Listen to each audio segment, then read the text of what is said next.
Hi எல்லாருக்கும் வணக்கங்க. எல்லோரும் எப்படி இருக்கிறீங்க? நல்லா இருக்கிறீங்களா? ஓகேங்க. இன்றைக்கி கோயிலுக்கே ஓலிங்க. இன்றைக்கி பள்ளிக்கூடத்துக்கு போனேங்க. சின்னவன் படிக்கிற ஸ்கூலில் போய் டிசி எல்லாம் வாங்கிட்டு வந்தேன். மார்க் ஷீட்டெல்லாம் எதுவுமே பணம் கட்ட வேண்டியது இருந்ததுங்க.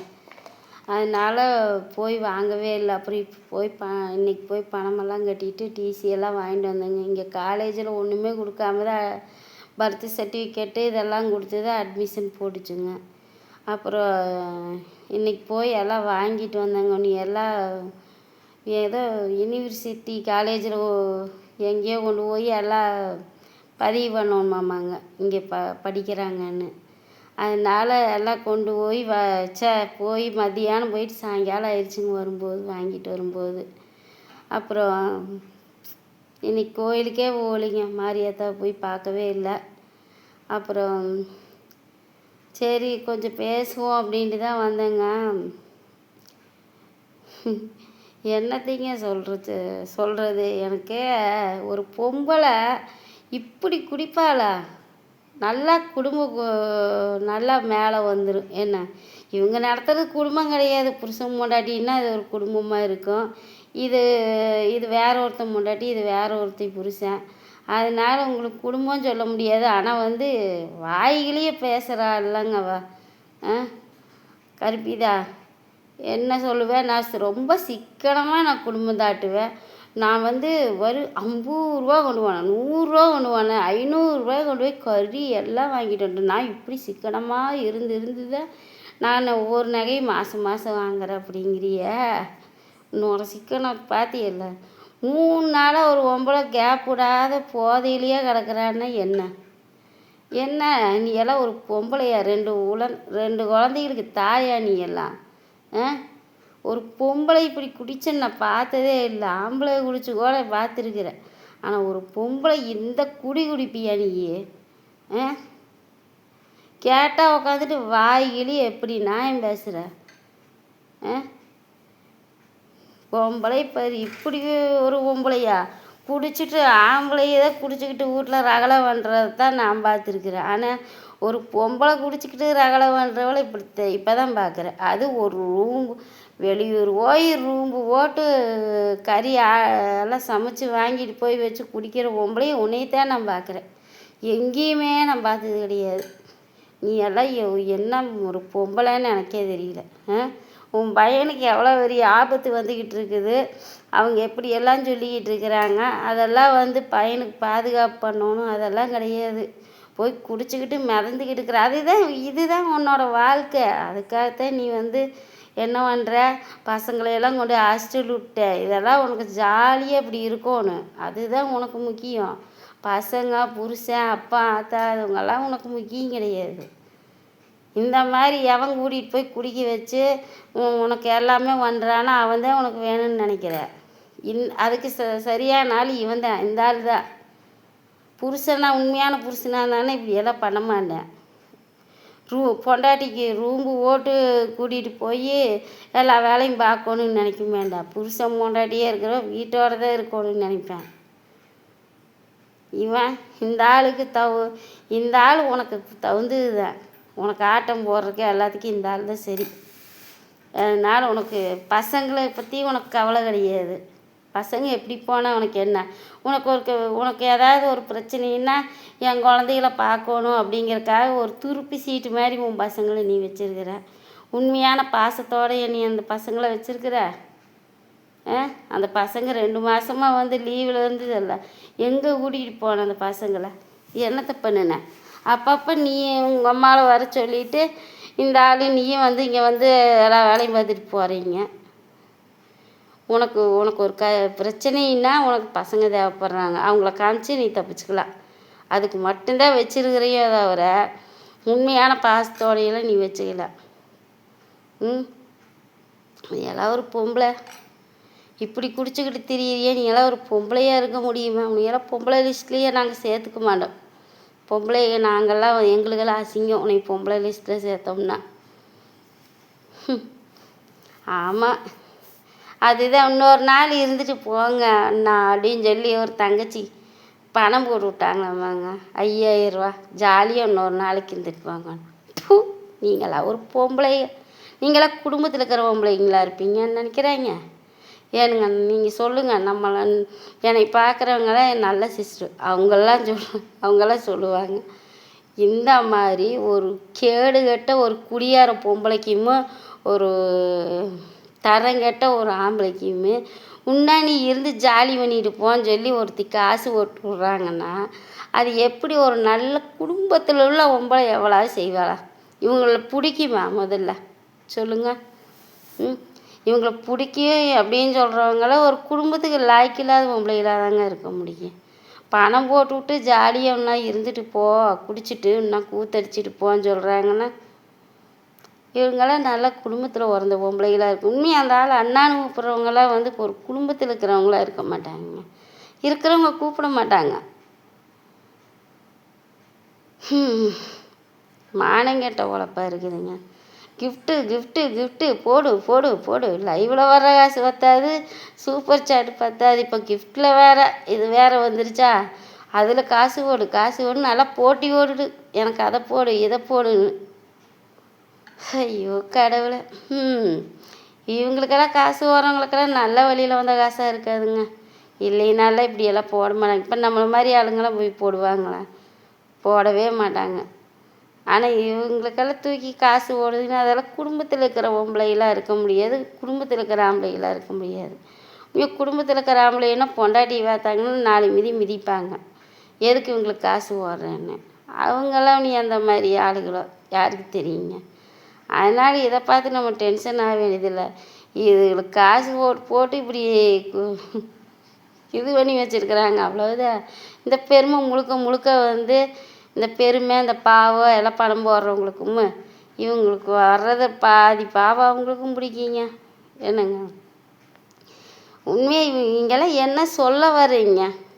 ஒரு நல்ல குடும்பமாக இருக்கிறவங்களாம் வந்து இப்படி ஒவ்வொருத்தனை பிடிச்சிக்கிட்டு ஒவ்வொருத்தையும் பிடிச்சிக்கிட்டு போனால் ஜாலியாக இப்படி காசு போட்டு ஆதரிப்பாங்க, நிறைய பணம் போட்டு ஆதரிப்பாங்க, நம்ம ஜாலியாக திங்கலாம் குடிக்கலாம் காரில் சுற்றலாம் அப்படின்னு சொல்லி எல்லோரும் நினச்சிக்கிட்டு குடும்பம் நாசமாக போயிடுது பண்ணுறதுக்கு. பணம் போடுறவனுங்களை முதல்ல பிடிச்சி உள்ளே ஓடணுங்க, அப்போ தான் இதுகெல்லாம் திருந்தும். இவங்கெல்லாம் பணம் போட்டு விட்றதுனால தானே வாய் ஆட்டோ எல்லாமே. அப்படியே கூட்டிகிட்டு போனால் குடிச்சிட்டாங்க, ஏதாவது பிரச்சனையாயிரும், அவளை காப்பாற்றி கூட்டிகிட்டு போகணும் அப்படி இப்படின்னு வைப்பறது. இதெல்லாம் ஒரு பொழப்புங்களுக்கு. நாங்களாம் குடும்பத்தோடு வரணும், எங்கே போனாலும் சந்தோஷமாக போயிட்டு சந்தோஷமாக ஒரு நாள் வெளியில் போனாலும் எங்கள் வீட்டுக்காரர் வாங்கி கொடுக்குற ஒரு டீயுமே ஒரு பப்ஸு, அதுதான் எனக்கு சந்தோஷம். அதை சாப்பிட்டுட்டு கோயிலுக்கு போய் அங்கே அன்னதானம் சாப்பிட்டுட்டு வரும்போது எனக்கு அவ்வளோ ஒரு சந்தோஷமும் இருக்குது. சின்ன சின்ன விஷயத்தில் கூட குடும்பமாக போயிருந்தா தாங்க சந்தோஷமாக இருக்குது. இதெல்லாம் என்னங்க அது? இவ்வளோ காசு செலவு பண்ணி இவங்க காசு இல்லை, அது வேறு விஷயம். ஓசியில் ஏதோ ஒரு நாய் காசு போட்டு வருது, அதை வச்சு நான் ஜாலி பண்ணிட்டு வராங்க. இதெல்லாம் ஒரு வாழ்க்கையா? மேலேருந்து அங்கே விழுந்துருவாளோ இங்கே விழுந்துருவாளோன்னு இந்த ஆள் கவலைப்பட்டுக்கிட்டு உட்காந்துருக்கிற மாதிரி ஒரு இவங்களுக்கெல்லாம் எப்படி முடிவு வரும்னு ஆண்டவனுக்கு தாங்க தெரியும். நல்ல முடிவு வராதுங்க, அது மட்டும் சொல்கிறேன். இந்த மாதிரி வந்து இருக்கிற வரைக்கும் ஜாலியாக வாழலான்னு வாழ்கிறாங்க பார்த்திங்களா, அந்த வாழ்க்கையெல்லாம் வந்து ஒரு நல்ல இதில் முடியாது. அது ஏதோ ஒரு வகையில் ஏதோ ஒரு தப்பான இதில் தான் முடியும். அது கடவுளுக்கு தான் தெரியும். என்னங்க எத்தனை பேத்துக்கு மன உளைச்சலுங்க. உண்மையாக சொல்கிறேன், கஷ்டப்படுறவங்களாம் இதை பார்க்கும்போது ரொம்ப ஆத்திரம் வருதுங்க. என்ன இவங்கெல்லாம் மட்டும் இவ்வளோ ஜாலியாக இருக்கிறாங்களே, நம்ம இவ்வளோ கஷ்டப்படுறோமே அப்படின்னு இருக்கோம். ஆனால் இதுக்கெல்லாம் எப்படி இப்படி அவுத்துட்ட கழுதிகளாட்ட ஒரு மானம் எதுவுமே இல்லாமல் இப்படி திரியுதுங்க. அம்மனமாக ரோட்டில் திரியிற மாதிரி திரியுதுங்க கருமம். என்னத்தைங்க நம்ம இதெல்லாம் எத்தனை பேர் தான் சொல்ல முடியும்? காசு போகிறவனுங்களாம் திருந்த மாட்டாங்க, இந்த ஜென்மத்தில் திருந்த மாட்டாங்க. அவங்களாம் பிச்சைக்காரனுங்க ஆனால் தான் திருந்துவானுங்க. காசு போட்டு அவனுங்களுக்கு ஏதாவது ஒரு நெருக்கடி வரும்போது தான் திருந்துவாங்க, அது வரைக்கும் திருந்த மாட்டாங்க. இந்த மாதிரி ஆளுங்களுக்கு காசு போட்டால் இவங்களுக்கு பெருமையாக இருக்கும் போல் இருக்குது. எல்லாம் இவங்க பணம் போட்டாங்க, இவ்வளோ போடுறாங்களா அவ்வளோ போடுறாங்களா, அவங்க பணக்காரங்களான்னு நினைப்பாங்க. கேவலமாக இருக்குது. உங்களை எல்லாம் ஒரு எப்படி சொல்கிறது, ஒரு கம்பளி புழு பார்க்குற மாரி அருவருப்பாக இருக்குது. காசு ஓடுறத போடுறவங்களெல்லாம் வந்து பெருமையாகவே இல்லை. அவ்வளோ ஒரு இதாக இருக்குதுங்க. அப்புறம் பார்த்தீங்கல்ல, கோடி கோடியாக கொள்ளையடித்தேன் அந்த ஆள், செந்தில் பாலாஜிங்கிற ஆள். அந்த ஆளுக்கு ஜாமீன் கொடுத்துட்டாங்களாம்மா உயர் நீதிமன்றத்தில். கஷ்டப்படுறவங்களுக்கு ஒரு கஷ்டம், கஷ்டப்படுறவங்களுக்கெல்லாம் வந்துங்க சாதாரண ஆளுங்களுக்கெல்லாம் வந்து இவ்வளோ டக்கு டக்குன்னு எந்த ஒரு நீதியும் கிடச்சது இல்லைங்க. ஆனால் காசு கொள்ளையடிச்சவங்களுக்கு டக்கு டக்குன்னு கிடைக்கிது. எங்கே போய் நம்ம நியாயத்தை கேட்க முடியும் சொல்லுங்கள்? நியாய தர்மம் பார்க்குற இடத்துலையே இருக்கப்பட்டவனுக்கு ஒன்று, இல்லாதப்பட்டவனுங்களுக்கு ஒன்று அப்படி கிடைக்கிது. ஜாமீன் கொடுத்துட்டாங்களாம்மாங்க. அவனுக்கு அந்த ஆளை கஸ்டடியில் எடுத்து அதெல்லாம் விசாரணை பண்ணக்கூடாதான்.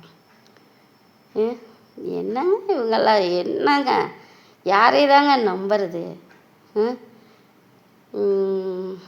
அது என்ன படம்? ஐயோ, நான் கூட கருப்பன் படம் பார்த்தீங்களா? பார்த்துருப்பீங்க, சூர்யா நடித்த படம். அந்த படத்தில் இது கோர்ட்டை பற்றி தான் அந்த படமே எடுத்துருக்குறாங்க. அங்கே எப்படி எப்படி நடக்குது என்னென்னங்கிறது அந்த அந்த படம் பார்த்தவங்களுக்கெல்லாம் தெரியுங்க. அதுதாங்க உண்மை. அந்த படத்துலேயே கருப்பணசாமி இறங்கி வந்து தான் எல்லாத்தையுமே தும்சம் பண்ணுறாரு. அது மாதிரி கடவுளை தாங்க நம்பணும். ஆனால் ஒன்று, அந்த சாமின்னு விட்டாங்கல்லங்க அந்த ஆள் சொல்கிற செந்தில் பாலாஜி, இவங்க சட்டத்துக்கிட்ட இருந்து வேணால் தப்பிச்சுக்கலாம். மக்களுக்கு எல்லாத்துக்குமே தெரிஞ்சு வச்சுல நீங்கள் எப்பேற்பட்ட ஆளுன்னு. இனிமேல் உங்களோட அரசியல் வாழ்க்கை எங்கள் அண்ணன் சொன்ன மாதிரி அவ்வளோதான், முடிஞ்சுது. என்ன மக்களெல்லாம் உங்களையெல்லாம் ஜாலியாக சுற்றலாம், அவ்வளோதான். மற்றபடி உங்களுக்கெல்லாம் வந்து பெருசாக ஒன்றும் வரவேற்பு இருக்காது. மக்கள் மத்தியிலெல்லாம் நீங்களாம் தோற்று போயிட்டீங்க. அங்கே ஜெயிச்சுக்கலாம், கோர்ட்டில் இதை வச்சு ஜெயிச்சுக்கலாம், அவ்வளோதான். மக்கள் மனசில் கொண்டாந்து இவ்வளோ பணத்தை கொடுத்தாலும் வாங்கி வச்சுக்குவோம். ஏன்னா எங்கள் காசு தானே அதெல்லாம். கொடுத்தா வாங்கி வச்சுட்டு எங்கள் அண்ணனுக்கு ஒரே குத்து ஓட்டு போட்டுட்டு போயிட்டே இருப்பாங்க. இனிமேல் மக்கள் எல்லாம் அப்படித்தான். மக்கள் முன்னாடி வந்து நீங்கள் தோத்துட்டீங்க, அவ்வளோதான். என்னங்க, ஒரு நீதி கிடைக்கும், நியாயம் கிடைக்கும்னு நம்மளை மாதிரி இருக்கிறவங்களாம் எங்கேயுமே தேடி போகாதீங்க, கிடைக்காதுங்க.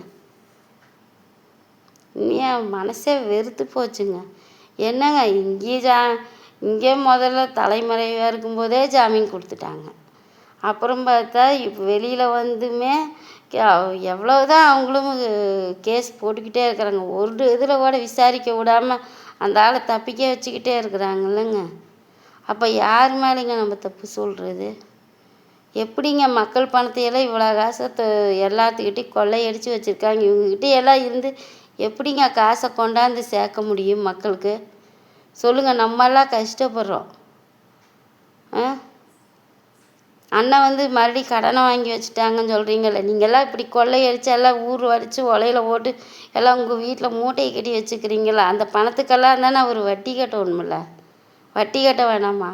ஒரு சாதாரணமாக நாங்கள் எங்கேயாவது வெளியில் வட்டிக்கு பணம் வாங்கினாலும் அதை கட்டுறதுக்கு எவ்வளோ கஷ்டப்படுறோம். நீங்களாம் இவ்வளோ பணத்தை எல்லாருமே அவங்கவுங்க வீட்டில் பதுக்கி வச்சுக்கிட்டீங்க. அந்த பணத்துக்கெல்லாம் வட்டி கட்ட வேண்டாமா? வட்டி கட்ட வேண்டாமா? அப்புறம் மக்களுக்கு தேவையானதெல்லாம் செய்ய வேண்டாமா? அவரையெல்லாம் கேள்வி கேட்குற அளவுக்கெல்லாம் உங்களுக்கு தகுதி கிடையாது. விஜய் அண்ணாவையெல்லாம் கேள்வி கேட்குற அளவுக்கு உங்களுக்கெல்லாம் தகுதியே கிடையாது. நீங்கள் என்ன வேணாலும் மக்கள் முன்னாடி வந்து என்னத்தை வேணாலும் பரப்பி விடுங்க. எல்லா மக்களுக்கும் தெரிஞ்சு போச்சு நீங்கள் யார் அவங்க யாருன்னு எல்லாத்துக்கும் தெரிஞ்சு போச்சு. நீங்கள்லாம் வந்து நீங்கள் பண்ணுறது எதுவுமே வந்து இங்கே மக்கள் முன்னாடி செல்லுபடியாகாது. சாதாரண மக்கள் தான் நாங்கள்லாம். எங்களுக்கெல்லாம் படிப்பறிவும் கூட இல்லை. ஆனால் நானும் யோசிக்கிறேன், என்ன மாதிரி எவ்வளவோ பேர் யூடியூப்பில் போட்டாலே சாட்சி வீடியோ தள்ளிக்கிட்டே வர சாதாரணமாக வியாபாரம் பண்ணுறவங்க, கடை வச்சுருக்கிறவங்க, கூலி வேலைக்கு போகிறவங்க, எங்களை மாதிரி எல்லாருமே புரிஞ்சு வச்சுக்கிட்டாங்க. இனியெல்லாம் நீங்கள்லாம் என்ன இது உங்கள்கிட்ட இருக்கிற காசையெல்லாம் எடுத்தால் கடனை கட்டிடலான்னா அதுக்கு வழி விடாமல் வந்து உங்களுக்கெல்லாம் ஜாமீன், உங்களை விசாரிக்கக்கூடாது, இப்படியெல்லாம் வந்து ஆர்டர் வருது. அப்படி இருக்கும்போது வந்து நீங்கள் உங்கள்கிட்டையெல்லாம் காசை பிடுங்க முடியாதாட்டு மக்கள்கிட்ட எல்லாம் மக்களை அரைச்சி எல்லாத்தையுமே எல்லா காசையும் அமுக்கிட்டு போயிட்டீங்க. நீ அந்த காசெல்லாம் வந்து சேராது. உண்மையாக சொல்கிறேங்க. மறுபடியும் இவங்க கையில எல்லாம் ஆட்சி ஓய்ந்துன்னா நம்ம நிலமையெல்லாம் நினச்சி பாருங்க. இன்னும் நம்ம தலை மேலே ஏறி உட்காந்து மிளகாய் அரைச்சி பூசிக்கிட்டே தான் இருந்திருப்பாங்க. கடைசியில் நம்ம நாட்டிலேயே நம்மளை அகதியாக வாழ வச்சுட்டு இவங்கெல்லாம் வெளிநாட்டில் சொத்து வாங்கி போட்டிருப்பாங்கல்ல, அங்கே போய் செட்டில் ஆயிடுவாங்க. நம்மெல்லாம் தாங்க நம்ம நாட்டிலேயே அகதியாக வாழணும். அந்த நிலைமைக்கு கொண்டாந்து விட்டுருப்பாங்க. இனிமேல் எந்த சூழ்நிலையிலையும் வந்து இவங்களுக்கெல்லாம் மட்டும் ஓட்டு போட்டுறாதீங்க. நம்மளுக்கு ஒரு தெய்வம் உண்மையாக வந்து கடவுள் நம்மளை எல்லாம் வந்து காப்பாற்றி இருக்கிறாருன்னு தான் நினைக்கணும். இந்த மனுஷன் வந்தோடனே தான் எல்லாமே நம்மளுக்கு தெரிஞ்சிருக்குது. இது வரைக்கும் ஏதாவது தெரிஞ்சிருக்குதுங்களா? இப்போ வந்தோடனே தான் ஒன்று ஒன்று நம்மளுக்கு தெரிஞ்சு வச்சுருக்குறோம். ஓகேங்க. நான் இன்றைக்கி கொஞ்சம் நேரம் வரையில் உட்காந்து வச்சு தானுங்க ஆகணும். வேலை இருக்குது. நாளைக்கு பஸ்ஸில் வச்சு விட சொன்னாங்க. நான் ஸ்கூலுக்கு வேறு போய் கொஞ்சம் நேரம் ஆயிடுச்சு. இல்லைன்னா இன்றைக்கி கொஞ்சம் வேலையும் முடிச்சிருப்பேங்க. இப்போ நைட்டு 1 மணி வரையில் 2 மணி வரையில் உட்காந்து வச்சுருந்தேன்னா கண்டிப்பாக தைக்கிற வேலை முடிஞ்சிருக்கு எனக்கு. நாளைக்கு காலையில் எழுந்திரிச்சு சாப்பாடு செஞ்சு வச்சுட்டு உட்காந்தேன்னா எல்லாத்தையும் பிசுறு வெட்டி 4:30 மணிக்குள்ளே பஸ்ஸில் வச்சு விட்ருப்பேன் நான். நீ அந்த டைமு எவ்வளோ நேரம் உட்காந்து வச்சாலும் வேலை முடியுமான்னு தெரியலிங்க. ஐயோ 6 கலருங்க. இப்போ தைச்சிட்டு இருக்கிறது 3ஆவது கலர். இன்னும் 3 கலர் தைச்சாதான் கைக்கு காசு வரும். எனக்கு கையில் காசு வேறு இல்லாமல் சீக்கிரமாக தைக்கிற வேலையும் இல்லைங்க. இது தைச்சோம்னாலும் வெட்டி கொடுக்குறக்கு ஆள் இல்லை. நான் தான் உட்காந்து வெட்டணும். அதுக்கு ஒரு நாள் ஆகுதுங்க. கிடக்குது பாருங்க. இது வரையில் தைச்சிருக்குது. அந்த டிவி ஓரமாக அங்கே கிடக்குது பாருங்க, அதெல்லாம் தைக்கணும். எவ்வளோ நேரம் உட்காந்து வச்சானாலும் முடியாதுங்க வேலை. முடிஞ்ச அளவு கொஞ்சம் தைப்பேங்க. நீ இப்போ தைச்சோம்னா காலையில் எந்திரிக்க முடியாது. காலையில் லேட்டாக எந்திரிப்பேன். அதுதான் பிரச்சனை. இவங்க அப்பா சாப்பாடு கொண்டு போகிறனால கொஞ்சம் எந்திரிச்சிட்றேன்னு வைங்க. இவங்க அப்பாவும் உள்ளூருக்குள்ளே தான் வேலைன்னா 10 மணிக்கு தான் வருவாங்க சாப்பிட. அதனால கொஞ்சம் நேரம் தூங்கிடுவேன். ஓகேங்க, போய் தைக்கிறேங்க. எனக்கு தூக்கந்தான் வருது. என்ன பண்ணுறது? இப்படியெல்லாம் கண்ணு முழிச்சு உட்காந்து வேலை செஞ்சால் தான் நம்ம கண்ணில் காசு வாக்க முடியுங்க. இந்த மாதிரி நாய்களாட்டம் நம்ம நாளையெல்லாம் நம்மளை மாற்றிக்கிட்டு நம்ம வாழ முடியுங்களா சொல்லுங்கள்? நம்ம நாளையெல்லாம் முடியாது. நம்ம உட்காந்து கஷ்டப்பட்டு நம்ம உழைச்சி சம்பாதிப்போங்க, போதுங்க நம்மளுக்கு. என்னங்க இந்த மாதிரி ஃப்ராடு நாய்ங்க மக்களை ஏமாற்றி காசு சம்பாதிக்கிறது, மக்களை ஏமாற்றி கொள்ளையடிக்கிறது யாரைப்பாரு இப்படி தாங்க இருக்கிறாங்க. என்னங்க பூனை மேலையில் ஓடி போயிடுச்சுங்க, காணோம் பாருங்க. எல்லாம் வெட்டணும்.